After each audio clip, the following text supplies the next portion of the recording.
మన గబ్బర్ సింగ్ సాయి అన్న ఎట్టకేలకు వైఎస్ఆర్సీపీ శ్రేణులకు ఒక రాజకీయపరమైన క్షమాపణ చెప్పాడు. అసలు గబ్బర్ సాయి అన్న ఏమన్నాడు, దానివల్ల ఎందుకు వైసీపీ శ్రేణులు కాల్స్ చేయడం, బెదిరించడం లేదా ఆయన పోలీస్ స్టేషన్ వెళ్లి కంప్లైంట్ చేయడం జరిగిందో ఒకసారి చూద్దాం. మాకు చాలా ఆనందం ఉన్నది. ఈ వైసీపీ కొడుకులకు ఒక శ్యామల ఒక పంది పిల్లకు రోజా బర్రె పంది పిల్ల చాలా అంటే పవన్ కళ్యాణ్ కోసం చాలా మాట్లాడుతుంది.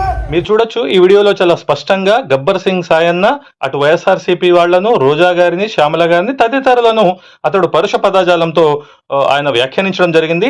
చూడండి గబ్బర్ సింగ్ సాయన్న, నేను చాలా క్లియర్ గా ఒక విషయం చెప్తాను. భారతదేశంలో అతి సున్నితమైన అంశం అంటే మతం, రెండవది అభిమానం.